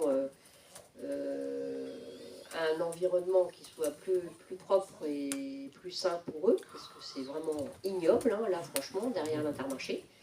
Et puis, du coup, empêcher ces dépôts, pas sauvages, mais presque, des ordures ménagères au Tu niveau as du point de collecte. vu l'état du point de collecte près de la pharmacie, enfin près de ce week-end. Oui, c'est ça. Dès qu'il y a un week-end, dès qu'il fait beau, c'est n'importe mais quoi. j'ai jamais vu ça. Ah non, c'est la première fois qu'il y a C'est la autant- première fois que je Autant la vois. réflexion sur le point de collecte au niveau de la pharmacie n'irait pas dans le même sens, c'est-à-dire plutôt d'augmenter la capacité, parce qu'on voit bien qu'on est un peu juste au niveau de la capacité. Et puis c'est un point central, donc c'est difficile de supprimer des ordures ménagères en centralité. Par contre, en périphérie, là, clairement, c'est pas possible. Avant que ces points de collecte n'existent, nous n'avions pas ces problèmes-là. Les poubelles passaient plus Et souvent. donc, pour vous donner une petite idée, donc j'ai fait un peu le point sur ce sujet avec la police municipale. Donc là, on a déjà 2 personnes de convoquées et on passe à la verbalisation. C'est terminé de faire de la prévention. Maintenant, quand on identifie les gens, c'est la vaccination. T'as vu l'état du point hier, mais au pire moment de l'été, c'était pas autant, quoi. C'était affreux. Je suis passée à midi, avant d'aller manger, je peux vous dire que... Il y avait hier soir une émission sur la 6, sur la ville de Périgueux, où ils essaient de traiter leur sujet qui est largement au-delà de notre sujet. Mais c'est peut-être ce qui nous attend devant les incivilités constantes. Tôt ou tard, on sait bien ce qui se passe. Mais comment faisons-nous avant? Les camions passaient sûrement plus souvent. Parce qu'une fois la semaine, suffit-il pas? On sait bien, c'est un vrai problème. Mais les gens font n'importe quoi. On est bien d'accord. Oui, ça ne va pas résoudre instantanément, mais bon, moi, je pense qu'on a bien travaillé et raisonné avec les services de GTM. Favoriser le ramassage à domicile, voilà, on paye, tout le monde ici présent, on paye la taxe pour le ramassage à domicile. Peut-être travailler sur la fréquence et surtout sur la date, enfin le moment où c'est ramassé, parce que étant une commune littorale, ça nous pose un problème. Vraisemblablement, le ramassage du mercredi, c'est pas forcément très pertinent. Et puis favoriser le tri sélectif des déchets, ça marche plutôt bien. Garder sur les points de collecte les cartons, les emballages, le verre, et encore, voilà, vraiment qu'il y ait un travail fin mené par les services de GTM pour savoir là où ça marche bien, là où ça marche pas bien. Le carton est problématique parce qu'en fait les gens mettent des gros cartons et ils arrivent à bloquer les systèmes. Mais non, on va pas reparler. Enfin, le problème des cartons, normalement, ne vont pas dans les Non, mais c'est ce conteneurs. que je dis, mais les gens essayent quand même de Voilà, les ils mettre. essaient de les mettre. Donc ça bouge. Alors c'est vrai qu'il y a quand même un gros travail qui est fait. On est sur, en fait, on a voté il y a pas le dernier conseil, mais le conseil d'avant, de travailler sur les déchets abandonnés justement. Donc pour donner un petit coup de pouce aussi à la côté de communes. Donc on est 4 communes à travailler dessus. Donc on a quelques réunions. Donc on espère que quelque chose va quand même émettre en fait de tout ça. Parce qu'à un moment donné, c'est vrai que vous dites toujours, oui, il y a toujours plus de déchets. Aujourd'hui, on a toujours autant de déchets qu'on avait en fait il y a 5 ans. C'est simplement qu'ils sont répartis différemment. Il est vrai que GTM passe régulièrement, la commune passe régulièrement. Par contre, à ce jour, la commune paye, les citoyens payent aussi. Donc on paye au moins minimum 2 fois en fait, ce problème en fait, d'incivilité de personnes. C'est pas que les gens de la commune, ce sont aussi les gens des autres communes qui déposent. Mais on fait en sorte, et on fait tous en sorte en fait, que ce soit GTM, la commune aussi, de trouver un moyen aujourd'hui et de nettoyer tous les jours. Et c'est sans compter ce qu'on peut trouver aussi nous, dans les champs, dans les chemins. Voilà, c'est ce que j'allais dire. Encore cette semaine. Et moi je voulais poser la question donc pour le point d'apport qu'il y avait, enfin le tri qu'il y avait route du monument, donc a été déplacé. C'est définitif aussi? Oui, pour le déplacement c'est définitif. Alors ça c'est vraiment sur les conseils de Grandville Terre et Mer parce qu'en fait le point en question n'était pas Bah, c'est pareil, c'était pas un bien, point- pas bien, enfin, Bah, le comportement n'était comportement des personnes pas. était aussi Le problème, identique. c'est pas des intérêts en fait, c'est ça le problème, c'est que c'est souvent des gens de passage qui en profitent Ah ouais, pour mais- venir déposer leurs trucs alors qu'ils sont pas chez eux.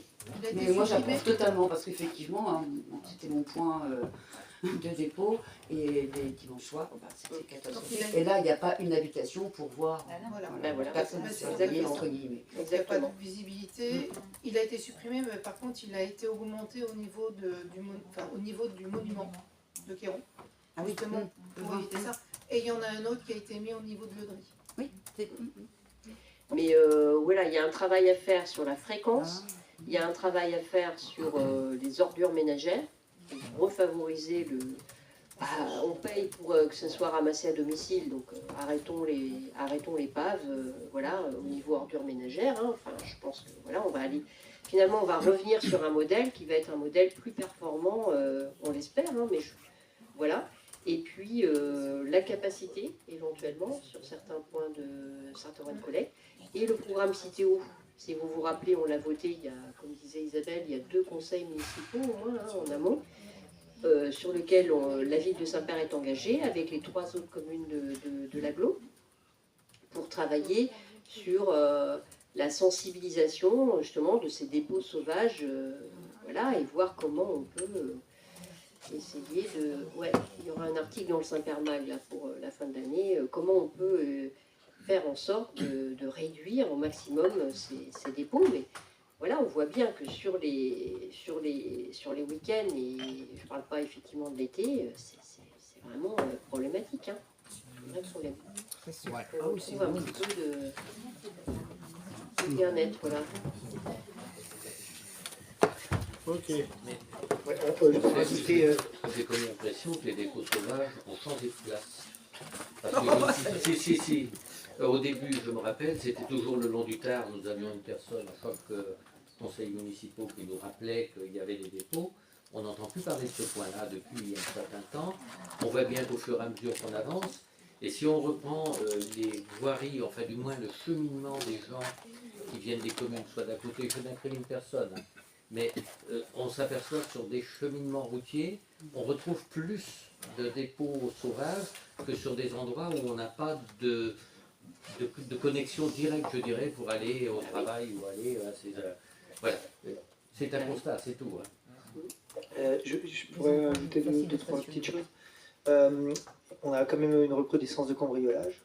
Voilà, donc il faut que les gens soient vigilants. Et il y a une application qui est mise en route qui s'appelle Voisins Vigilants. Ça a été mis en route, donc pas hésiter à s'en saisir et vous inscrire dessus de façon à signaler quand il y a des anomalies. Les policiers municipaux ont été formés pour pouvoir l'utiliser, l'appareil, ce qui fait qu'en fait ça fait remonter l'information et ça permet d'essayer d'éviter les cambriolages. Hein. Il y a les opérations aussi tranquillité vacances, lorsque les gens quittent leur maison pour une certaine période, ne pas hésiter à signaler auprès de la police municipale pour que la police puisse faire des rondes et venir voir ce qui se passe. Dernière chose, j'ai donné pour consigne de verbaliser dans le chemin des vallées, parce qu'il y a des gens qui, avec les travaux, effectivement, c'est compliqué. Il y a beaucoup d'attentes au niveau de la route nationale, la route départementale qui s'appelle route nationale, qui traverse le Croissant. Et beaucoup de gens qui prennent la route en sens interdit dans le chemin des vallées. Donc, pareil, les consignes que je leur ai données, c'est la verbalisation. Hein. Donc, voilà, c'est clair. Quelle chose je peux vous dire encore, les chiens tenus en laisse sur le domaine public, ça aussi, c'est quelque chose qui est important. Hein, et puis de ramasser ces déjections quand il y en a, c'est un minimum. Les plages sont accessibles. L'idéal, c'est, si les gens veulent laisser gambader un peu leurs chiens, c'est qu'ils aillent au-delà de la bande des 300 mètres, toujours la zone qui va être couverte par la marée. Voilà. C'est tout ce que je voulais ajouter en termes d'information locale. Oui, une dernière chose. Le moulin, donc les travaux, je pense, sont en cours. Est-ce qu'on a des contacts sur les acquisitions de parcelles ou pas?